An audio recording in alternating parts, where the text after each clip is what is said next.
की सदा ही जय हो। नवरात्रों के जो है शुभ अवसर पे चौथे दिन की माँ कूष्मांडा की कथा जो है जी, श्रवण की जाती है। तो जैसा कि श्री दुर्गा सप्तशती के अध्यायों की कथा प्रथम दिवस से पढ़ रही है, तो आज चौथे दिन की कथा है। चौथा अध्याय माँ का। हाँ तीसरे जी, अध्याय में महिषासुर का वध किया था माँ भगवती ने। और जब महिषासुर का वध हुआ तो सारे देवी देवता बड़े प्रसन्न हुए कि भाई इतना बड़ा राक्षस था, उसने सबको इतना परेशान किया हुआ था। तो अब इंद्र और सारे जो देवी देवता हैं वो भगवान विष्णु के पास आए हैं और उनको भी सब बता रहे हैं कि कैसे कैसे ये युद्ध हुआ। और माँ देवी की जो है स्तुति कर रही है और उनकी प्रशंसा कर रही हैं। स्तुति का अर्थ ही है प्रशंसा करना उनकी, कि आज वो बड़े खुश हैं देवता कि उनकी इच्छा पूरी हो गई और इतना बड़ा राक्षस जो है वो मारा गया। तो कथा प्रारंभ होती है। सिद्धि की इच्छा रखने वाले पुरुष जिनकी सेवा करते हैं, देवता जिनको सब ओर से घेरे रहते हैं, उन जया नाम वाली दुर्गा देवी का हम ध्यान करते हैं। और उनके श्री अंगों की आभा काले बादलों के समान है।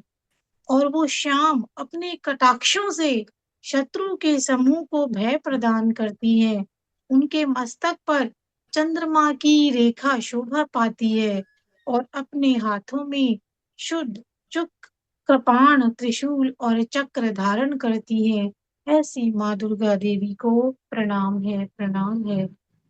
अब ये जो सारी कथा चल रही है, ये मेधा मुनि सुना रहे हैं राजा सूरत को और उस वैश्य समाधि को, जो अपने घर वालों से बहुत परेशान होके और धक्के खा के जो है मेधा मुनि के आश्रम में पहुंच गए थे। तो अब ऋषि कहते हैं कि इतना पराक्रमी महिषासुर और जब उसकी सारी सेना माँ के हाथों से मारी गई, तो जो इंद्र आदि हैं वो सब देवता प्रणाम करने के लिए जो है आते हैं। वो अपने गर्दनें झुकाए हुए हैं, अपने कंधे झुकाए हुए हैं और माँ भगवती दुर्गा देवी की बड़े उत्तम वचनों से अब स्तुति कर रहे हैं। और बड़े प्रसन्न हो देवता बोल रहे हैं कि संपूर्ण देवताओं की शक्ति समुदाय ही जिनका स्वरूप है, क्योंकि सारे देवताओं ने अपने तेज प्रकट किए थे माँ दुर्गा देवी के बनने के लिए। सबने अपने अस्त्र और शस्त्र प्रदान किए थे। तो अब वो स्तुति कर रहे हैं कि संपूर्ण देवताओं की शक्ति समुदाय ही जिनका स्वरूप है, तथा जिन देवी ने अपनी शक्ति से संपूर्ण जगत को व्याप्त कर रखा है, अब उस जगदम्बा को हम सब देवता और महर्षि नमस्कार करते हैं। वे हम लोगों का कल्याण करें, कल्याण करें। जिनके अनुपम प्रभाव और बल का वर्णन करने में भगवान शेषनाग, ब्रह्मा जी और महादेव जी भी सामर्थ्य नहीं रखते, वे भगवती चंडिका संपूर्ण जगत का पालन और अशुभ भय का नाश करने का विचार करें। जो पुण्यात्माओं के घरों में लक्ष्मी के रूप में, पापियों के घरों में दरिद्रता के रूप में और शुद्ध अंतःकरण वाले पुरुषों के हृदय में बुद्धि रूप में, सत्पुरुषों में श्रद्धा रूप में, कुलीन मनुष्यों में लज्जा रूप में निवास करती हैं, उन भगवती दुर्गा देवी को हम नमस्कार करते हैं। हे देवी, संपूर्ण विश्व का पालन कीजिए। हे देवी, आपके अचिंत्य रूप का, असुरों का नाश करने वाले भारी पराक्रम का और समस्त देवताओं दैत्यों के समक्ष युद्ध में प्रकट किए हुए आपके अद्भुत चरित्र का हम किस प्रकार वर्णन करें। ये सब देवता स्तुति कर रहे हैं माँ की कि आप संपूर्ण जगत की उत्पत्ति में कारण हैं। आप सत्य रज तम तीनों गुणों से व्याप्त हैं, तो भी दोषों के साथ आपका संसर्ग नहीं जान पड़ता। भगवान विष्णु और महादेव जी भी आपका पार नहीं पाते। आप ही सबका आश्रय हैं। ये समस्त जगत माँ आपका अंशभूत है। क्योंकि आप सबकी आदिभूत अव्याकृत परा प्रकृति हैं। देवी, संपूर्ण यज्ञों में जिसके उच्चारण से सारे देवता तृप्ति लाभ करते हैं, वो स्वाहा आप ही हैं। आप पितरों की तृप्ति का भी कारण हैं। इसीलिए आपको सब लोग स्वधा भी कहते हैं। हे देवी, जो मोक्ष की प्राप्ति का साधन है, वो भी आप ही हैं। सारे दोषों से रहित जितेंद्रिय तत्व को ही सार वस्तु मानने वाले और मोक्ष की अभिलाषा रखने वाले मुनिजन जिनका अभ्यास करते हैं, वो पराविद्या भी देवी आप ही हैं। आप शब्द स्वरूपा हैं। ऋग्वेद, यजुर्वेद, सामवेद का आधार आप ही तो हैं। इस विश्व की उत्पत्ति, इसको पालन करने के लिए आप ही खेती हैं। आप ही आजीविका के रूप में प्रकट हुई हैं। आप सारे जगत की घोर पीड़ा का नाश करने वाली हैं माँ। हे देवी, जिससे समस्त शास्त्रों के सार का ज्ञान होता है, वो मेधा शक्ति आप ही हैं। दुर्गम भव सागर से पार उतारने वाली नौका रूपी दुर्गा देवी आप ही हैं। आपकी कहीं भी आसक्ति नहीं है। कैटभ के शत्रु भगवान विष्णु के वक्ष स्थल में एकमात्र निवास करने वाली भगवती लक्ष्मी, भगवान चंद्रशेखर द्वारा सम्मानित गौरी आप ही हैं। आपका मुख आपकी मंद मुस्कान से शोभित है। निर्मल, पूर्ण चंद्रमा के समान बिंब का अनुसरण करने वाला उत्तम स्वर्ण की मनोहर कांति से कमनीय है। तो भी महिषासुर को देखकर क्रोध हुआ, उसने आप पर प्रहार किया। ये बड़ी आश्चर्य की बात है माँ। हे देवी, वही मुख क्रोध से युक्त होने पर उदय काल के चंद्रमा की तरह लाल, तीनों बोहों के कारण विकराल हुआ। उसे देखकर महिषासुर के प्राण तुरंत क्यों नहीं निकल गए? ये तो उससे भी ज्यादा मां आश्चर्य की बात है, क्योंकि क्रोध में भरे हुए यमराज को देखकर क्या कोई जीवित रह सकता है?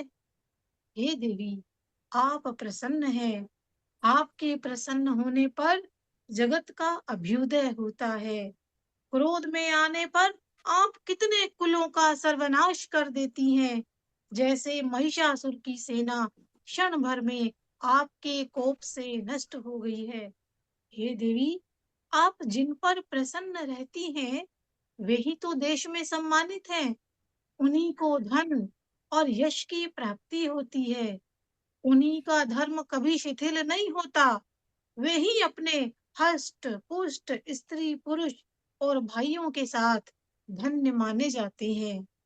हे देवी, आपकी कृपा से पुण्यात्मा पुरुष प्रतिदिन अत्यंत श्रद्धा पूर्वक सब प्रकार से धर्मानुकूल कर्म करते हैं और फिर उसके प्रभाव से स्वर्ग लोक में जाते हैं। इसीलिए आप तो तीनों ही लोकों में निश्चय ही मनोवांछित फल देने वाली है माँ। हे माँ, आप सिमरण करने पर सब प्राणियों के भय को हर लेती हैं। परम कल्याणमयी, वृद्धि प्रदान करती है। दुख, दरिद्रता, भय हरने वाली देवी आपके सिवा दूसरी कौन है? जिसका चित्त, ऐसी माँ आप जिनका चित्त सबका उपचार करने के लिए हमेशा दया भाव में रहता है। हे देवी, इन राक्षसों को मारने से संसार को सुख मिले। ये राक्षस चिरकाल तक नरक में रहने के लिए भले ही पाप करते रहे, इस समय संग्राम में मृत्यु को प्राप्त होकर स्वर्ग लोक में जाएं। निश्चय ही ये सोचकर आप शत्रुओं का वध करती हैं माँ। आप शत्रुओं पर शस्त्रों का प्रहार क्यों करती हैं? समस्त असुरों को अपने दृष्टिपात से ही भस्म क्यों नहीं कर देती? एक रहस्य है कि ये शत्रु भी हमारे शस्त्रों से पवित्र होकर उत्तम लोकों में जाएं और उनके प्रति भी आपका विचार बड़ा उत्तम है।